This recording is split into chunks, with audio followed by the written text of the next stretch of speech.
வணக்கம். இன்றைய முக்கிய செய்திகள். 1971ஆம் ஆண்டு நடைபெற்ற இந்தியா பாகிஸ்தான் போரில் இந்தியா வெற்றியடைந்தது. வங்கதேசம் என்ற தனி நாடு உருவாக காரணமாக இருந்த இந்த போரில் பாகிஸ்தான் படைகள் சரணடைந்த நாளான டிசம்பர் 16 ஒவ்வொரு ஆண்டும் வெற்றி தினமாக கொண்டாடப்படுகின்றது.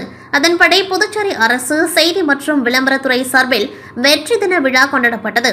இதையொட்டி புதுச்சேரி கடற்கரை சாலையில் உள்ள போர் வீரர்கள் நினைவு சின்னத்தில் முதலமைச்சர் ரங்கசாமி, பொதுப்பணித்துறை அமைச்சர் லட்சுமி நாராயணன், வேளாண் துறை அமைச்சர் தேனி ஜெயக்குமார், ஆதி திராவிட நலத்துறை அமைச்சர் சாய் ஜே சரவணகுமார், டிஜிபி ஷாலினி சிங், மாவட்ட ஆட்சியர் குலோத்துங்கன் மற்றும் காவல்துறை உயர் அதிகாரிகள், முன்னாள் ராணுவ வீரர்கள், பொதுமக்கள் உட்பட பலர் கலந்து கொண்டு போரில் உயிர்நீத்த ராணுவ வீரர்களுக்கு மலர் வளையம் வைத்தும் மலர் தூவியும் மரியாதை செலுத்தினர். தொடர்ந்து 2 நிமிடம் மௌன அஞ்சலி செலுத்தப்பட்டது.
சென்னை அண்ணா நகரை தலைமையிடமாக கொண்டு ஏஜி காஸ்மிக் கிளினிக் மற்றும் ஆராய்ச்சி நிறுவனம் செயல்பட்டு வருகின்றது. இதன் பேராசிரியரான ஆதிஜோதி பாபுவால் கண்டுபிடிக்கப்பட்ட மருந்தில்லா மருத்துவம் அக்குபஞ்சர், அக்குபிரஷரில் பஞ்சபூத நாடி மருத்துவ கண்டுபிடிப்பை உலக அளவில் PCT என்ற 158 நாடுகளின் கூட்டமைப்பால் அங்கீகரிக்கப்பட்டுள்ளது.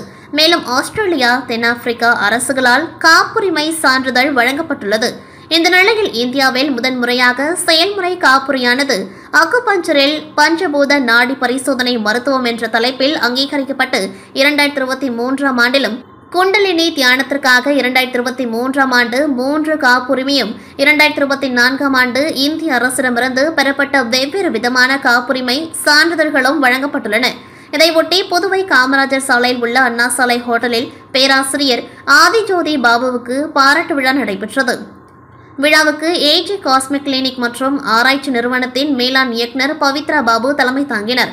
விழாவில் சிறப்பு விருந்தினராக முதலமைச்சர் ரங்கசாமி, சபாநாயகர் செல்வம், அமைச்சர் லட்சுமி நாராயணன் ஆகியோர் கலந்து கொண்டு பேராசிரியர் ஆதிஜோதி பாபுவை பாராட்டி வாழ்த்தி பேசினர். பேராசிரியர் ஆதிஜோதி பாபு ஏற்புரையாற்றினர்.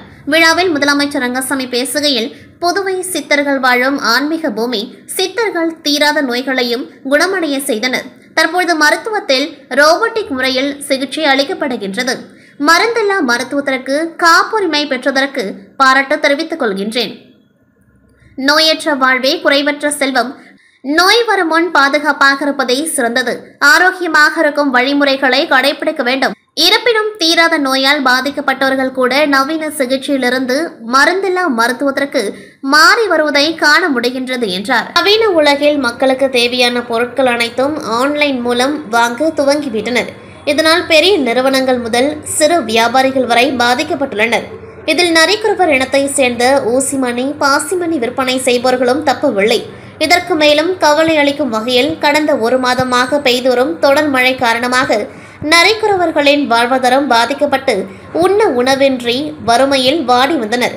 இதனை அறிந்த காரைக்கால் வடக்கு தொகுதியின் சட்டமன்ற உறுப்பினரும் புதுச்சேரி குடிமைப் பொருள் வழங்கல் துறை அமைச்சருமான திருமுருகன் கோவில்பத்து பகுதியில் அவர்கள் வசிக்கும் பகுதிக்கு நேரடியாக சென்று மக்களுக்கு தேவையான உயர்தர அரிசி மூட்டைகள் மற்றும் நிவாரணப் பொருட்களை வழங்கினர். அமைச்சரின் இந்த செயலை அனைத்தும் நரிக்குறவர் இன மக்களை மகிழ்ச்சியில் ஆழ்த்தியது.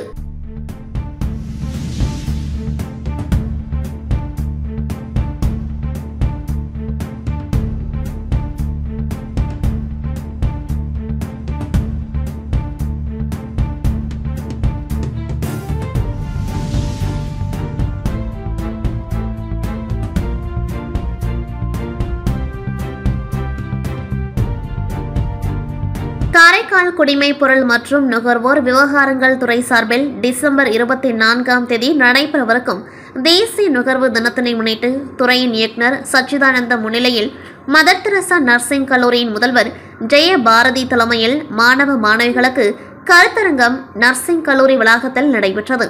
காரைக்கால் மாவட்டத்தில் அனைத்து கல்லூரிகளுக்கும் நுகர்வோர் 2019 புதிய சட்டங்களும் உணவு கலப்படம் காலாவதியான பொருட்கள் சம்பந்தமாகவும் மற்றும் BIS கேர் ஆப் மூலம் கல்லூரி மாணவ மாணவிகளுக்கு பயிற்சிகள் மற்றும் கருத்தரங்கம் நடைபெற்றது. இக்கருத்தரங்கில் உணவு பாதுகாப்பு அதிகாரி ரவிச்சந்திரன் கலந்து கொண்டு மாணவ மாணவிகளுக்கு உணவு கலப்படம் சம்பந்தமாக பயிற்சி அளித்தார். நுகர்வோர் சட்டங்கள் பற்றிய விரிவான தகவல்களை நுகர்வோர் கூட்டமைப்பின் மாநில தலைவர் திருமுருகன் மாணவர்களுக்கு எடுத்து கூறினார். மாநில செயலாளர் சிவக்குமார் அவர்கள் BIS கேர் ஆப் சம்பந்தமான தகவல்களை விளக்கினார். நிகழ்வில் மாவட்ட செயலாளர் ராஜதுரை மற்றும் கல்லூரியின் ஆசிரியர்கள் மற்றும் குடிமைப் பொருள் மற்றும் நுகர்வோர் விவகாரங்கள் துறை அதிகாரிகள் கலந்து கொண்டார்கள். இந்நிகழ்ச்சிக்கான ஏற்பாட்டை சிறப்பாக செய்திருந்தனர். வில்லியனூர் ஒதியம்பாட்டு ரோட்டை சேர்ந்தவர் ஹென்றி ஹயர் துரை. இவரது மகன் லியோ ஆதித்யன் ரெட்டியார்பாளையம் தனியார் பள்ளியில் +1 படித்து வருகின்றார். இவர் மாலை தனது நண்பரான ரெட்டியார்பாளையத்தை சேர்ந்த அந்தோணி என்பவருடன் வில்லியனூர் அருகே உள்ள செல்லிப்பட்டு சங்கராபரணி ஆற்றில் சமீபத்திய மழை மற்றும் வீடூர் அணை திறப்பு காரணமாக ஏற்பட்டுள்ள வெள்ளப்பெருக்கை சென்று பார்வையிட்டுள்ளார். பின்னர் இருவரும் சங்கராபரணி ஆற்றின் தடுப்பணையில் இறங்கி குளித்தபொழுது எதிர்பாராத விதமாக மாலை 5 மணியளவில் இருவரும் தண்ணீரில் அடித்து செல்லப்பட்டனர். இதை கண்ட அருகில் இருந்த செல்லிப்பட்டு பகுதியை சேர்ந்த காவலர் செந்தில் மற்றும் ராஜி ஐயப்பன் ஆகியோர் சேர்ந்து உடனடியாக அந்தோணியை மீட்டு உசுட்டேரி தனியார் மருத்துவமனைக்கு அனுப்பி வைத்தனர். ஆனால் மற்றொரு நபரான லியோ ஆதித்யன் தண்ணீரில் மூழ்கி மாயமானார். தகவல் அறிந்த திருக்கனூர் இன்ஸ்பெக்டர் ராஜகுமார், சப் இன்ஸ்பெக்டர் பிரியா மற்றும் போலீசார் ஆற்றில் மூழ்கி மாயமான லியோ ஆதித்யனை தேடுவதற்காக அப்பகுதிக்கு விரைந்தனர். இதனைத் தொடர்ந்து திருக்கனூர் தீயணைப்பு நிலையத்திற்கு தகவல் கொடுக்கப்பட்டு தீயணைப்பு துறையினர் விரைந்து வந்தனர். விரைந்து வந்தவர்கள் ஆற்றில் அடித்து செல்லப்பட்ட மாணவனை தேடாமல் 2 மணி நேரம் காலம் தாழ்த்தினர். இதில் ஆத்திரமடைந்த பொதுமக்கள் தண்ணீரில் அடித்து செல்லப்பட்ட மாணவனை தேடாமல் நீங்கள் காலம் தாழ்த்துவது கண்டிக்கத்தக்கது என்றும், இதனால் ஆத்திரமடைந்த பொதுமக்கள் மீட்பு பணிக்கு எடுத்து வந்த உபகரணங்களை ஆற்றில் வீசி தங்கள் எதிர்ப்பை தெரிவித்தனர். அதனைத் தொடர்ந்து தற்பொழுது தீயணைப்பு துறையினர் தேடும் பணியில் தீவிரமாக இறங்கியுள்ளனர். வீடூர் அணை திறப்பால் சங்கராபரணி ஆற்றில் வெள்ளப்பெருக்கு ஏற்பட்டுள்ளதால் ஆற்றங்கரையோரம் யாரும் செல்ல வேண்டாம் என பொதுப்பணித்துறை, குமீன் பஞ்சாயத்து போலீசார் தொடர்ந்து எச்சரிக்கை விடுத்துள்ள நிலையில் மாணவர்கள் இருவர் ஆற்றில் இறங்கி குளித்த பொழுது தண்ணீரில் அடித்து செல்லப்பட்ட சம்பவம் பரபரப்பை ஏற்படுத்தியுள்ளது.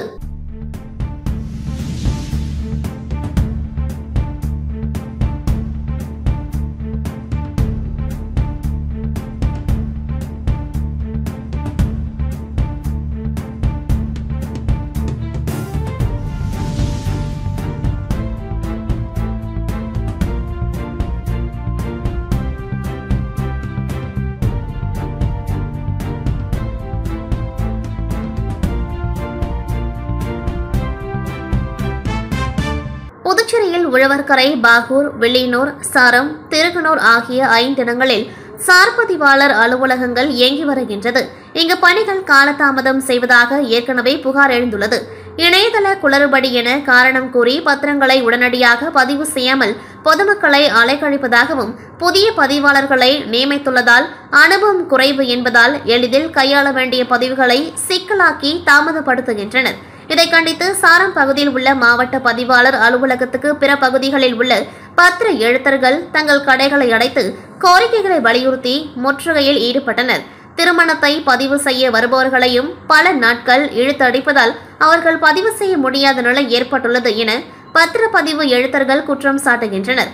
கடந்த காலத்தில் ஒரு நாளைக்கு 5 பதிவாளர் அலுவலகத்திலும் 500க்கும் மேற்பட்ட பத்திரங்கள் பதிவு செய்யப்பட்டது. ஆனால் தற்பொழுது ஒவ்வொரு அலுவலகத்திலும் 4-5 பத்திரங்களே பதிவு செய்யப்படுகின்றது. இதனால் அரசுக்கு வருவாய் பாதிக்கப்படுவதோடு பத்திர எழுத்தர்களின் வாழ்வாதாரமும் பாதிக்கப்படுகின்றது. சார்பதிவாளர் பற்றாக்குறையாக உள்ளனர். 2-3 துறைக்கு சேர்த்து வேலை செய்கின்றனர். ஊழியர்கள் பற்றாக்குறையும் உள்ளது. இணையதள வசதியும் மேம்படுத்தவில்லை.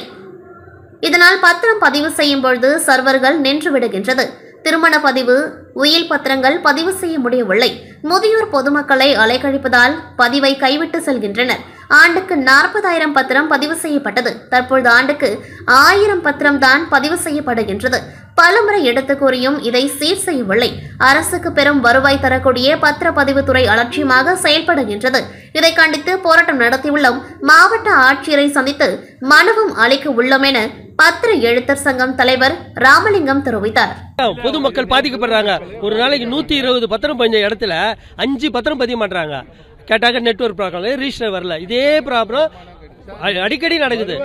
எங்களுக்கு ரொம்ப நாளா இந்த தலைவில் இருந்தது. இப்ப புது ரிஜிஸ்டர் போட்டுக்கிறாங்க. அவரு சுத்தமா பத்திரம் பதிய தெரியல. ஒரு பத்திரத்தை வச்சு 1 மணி நேரம், 2 மணி நேரம், 3 மணி நேரம் கூட வளர்த்துறாரு. அதனால இது டாக்குமெண்ட் ரைட்டர் எல்லாம் ஒன்று சேர்ந்து இந்த போராட்டத்தை நாங்கள் நடத்துறோம். இது தெரிவிக்கிறதுக்காக அரசாங்கத்துக்கு தெரியும். ரெவென்யூ வர டிபார்ட்மெண்ட்டுங்க, அது ரெவென்யூ வர டிபார்ட்மெண்ட். இந்த டிபார்ட்மெண்ட் மேலே வீணானா என்ன அர்த்தம் சொல்லுங்க? இந்த முதலமைச்சர் கவனத்துக்கு கொண்டு போகணும், எல்லாரும் கவனத்துக்கு கொண்டு போகணும். ரெவென்யூ வர டிபார்ட்மெண்ட் இந்த மாதிரி அழிவு நோக்கி போயினுக்குது. இந்திய பெட்ரோலியம் மற்றும் இயற்கை எரிவாயு அமைச்சகம் சார்பில் சமையலறை பாதுகாப்பு குறித்து பல்வேறு விழிப்புணர்வு நிகழ்ச்சிகள் நடத்தப்பட்டுள்ளது. அதன் அடிப்படையில் புதுச்சேரியில் Priyan gas agencies, Indian oil corporation, Trichy மண்டலம் சார்பில் சமையல் போட்டி நடத்தப்பட்டது. பாதுகாப்புடன் சமைப்பது, சத்தான உணவை சமைப்பது ஆகியவற்றை வலியுறுத்தி இந்த சமையல் போட்டி நடத்தப்பட்டது. சமையல் கலை நிபுணர் சுந்தர் சுதர்சன் நடுவராக பொறுப்பு வகிக்க பிரியன் கேஸ் ஏஜென்சி உரிமையாளர்கள் ராஜ்குமார், ஐயப்பன் ஆகியோர் போட்டிகளை துவக்கி வைத்தனர். இந்தியன் பெட்ரோலியம் கார்ப்பரேஷன் புதுச்சேரி மண்டல கள அதிகாரி சம்பத்குமார் ரெட்டி மற்றும் புதுச்சேரி விநியோகஸ்தர்கள் பங்கேற்றனர். செட்டிநாடு பால் பணியாரம், மட்டன் குழம்பு, சப்பாத்தி, கேரள கப்பக்கிழங்கு பொரியல், சிக்கன் தோரல், நெய்பத்தல், சிக்கன் ஸ்டூ, ஜாலர் பன்னீர், சங்குப்பூட்டி என உணவுகளை சமைத்து பெண்கள் அசத்தினார்கள். போட்டியாளர்கள் அனைவரும் வெற்றி பெற்றதாக நிகழ்ச்சியில் அறிவிக்கப்பட்ட அனைவரும் கைத்தட்டி வரவேற்றனர்.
நேருநகர் ஸ்ரீ சீரடி சாய்பாபா தியான மண்டபத்தின் சார்பில் துப்புரவு பணியாளர்களுக்கு நலத்திட்ட உதவிகள் வழங்கப்பட்டது. காரைக்கால் மாவட்டம் நேருநகர் பகுதியில் அமைந்துள்ள ஸ்ரீ சீரடி சாய்பாபா தியான மண்டபம் சார்பில் ஆண்டுதோறும் மழை காலத்தின் பொழுது மழையால் பாதிக்கப்பட்ட மக்களுக்கு நலத்திட்ட உதவிகள் வழங்குவது வழக்கம். காரைக்கால் மாவட்டத்தில் கடந்த 3 நாட்களாக கனமழையையும் பொருட்படுத்தாது மாவட்டத்தின் தூய்மையை பேணிய துப்புரவு பணியாளர்களுக்கு புடவை, துண்டு மற்றும் உணவுப் பொருட்கள் மழை நிவாரணமாக வழங்கப்பட்டது.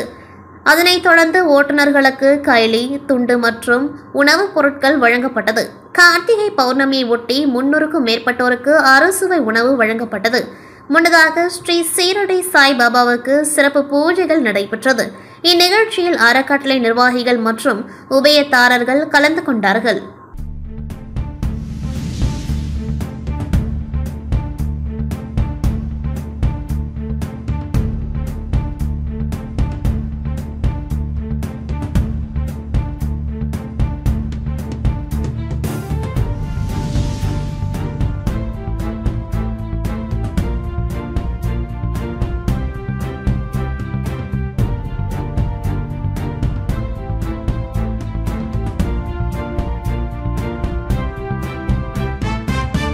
வேப்பூர் வட்டம் இலங்கையன்னூர் கிராமத்தில் Karthik visa consultancy agency Appadurai 25/11/2024 அன்று மரண வாக்குமூலம் எழுதி வைத்துவிட்டு தற்கொலை செய்து கொண்டார். அதனைத் தொடர்ந்து அவரது மகனான கார்த்திக் என்பவர் கடலூர் மாவட்ட ஆட்சியரிடம் தனது தந்தை கன்சல்டன்சி ஏஜென்சியில் 1 கோடி ரூபாய் மேல் நாடுகளில் இருக்கும் ஏஜென்டர்களுக்கு அனுப்பி அவர்கள் சரியான நேரத்தில் வேலை முடிக்காமல் இழுத்தடித்ததனால் இங்கே இருக்கின்ற விசாவிற்காக பணம் கொடுத்த பயமுறுத்தியதால் மரண வாக்குமூலம் எழுதி வைத்துவிட்டு தற்கொலை செய்து கொண்டார் என்றும், மேலும் அவர்கள் தன் தந்தை இறந்த பின்பும் மீண்டும் அதே பாணையில் தன்னிடம் தகாத வார்த்தைகளாலும் பயமுறுத்தி செல்கின்றனர் என்றும், மேலும் தனது தந்தையின் செல்போன்கள் காவல்துறையிடமே உள்ளது, அதில் மேலை நாடுகளுக்கு உள்ளவர்கள் இடம் பணம் அனுப்பியதற்கான டிரான்ஸ்லேஷன் அவர்களுடைய தொடர்பு எண்ணம் இருப்பதாகவும், மேலும் அந்த நபர்களை தொடர்பு கொண்டு அவர்களிடமிருந்து பணத்தை பெற்று விசாவிற்காக பணம் அனுப்பி அவர்களிடம் திரும்ப கொடுத்து காப்பாற்றுமாறு மாவட்ட ஆட்சியரிடம் வேண்டுகோள் வைத்தனர்.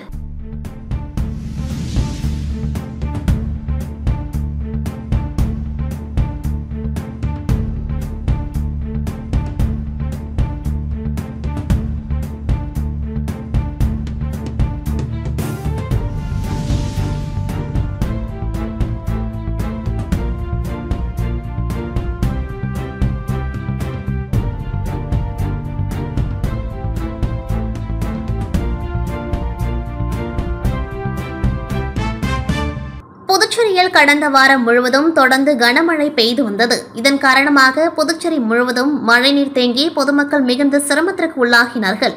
இந்நிலையில் காமராஜர் நகர் தொகுதிக்குட்பட்ட அனைத்து பகுதிகளிலும் என்ஆர் காங்கிரஸ் பிரமுகர் நூர்ஜஹான் தலைமையில் வீடு வீடாக சென்று தினம்தோறும் காலை, மாலை, இரவு என 3 வேளையும் உணவு வழங்கப்பட்டது. மழை பெய்த நாள் முதல் தண்ணீர் வடிந்து இயல்பு நிலைக்கு வரும் வரை தொகுதி முழுவதும் என்ஆர் காங்கிரஸ் பிரமுகர் நூர்ஜஹான் தலைமையில் ஷாஜகான், ஃபசீலா உட்பட இளைஞர்கள் தொடர்ந்து உணவு வழங்கி வந்ததற்கு தொகுதி மக்கள் பாராட்டு தெரிவித்தனர்.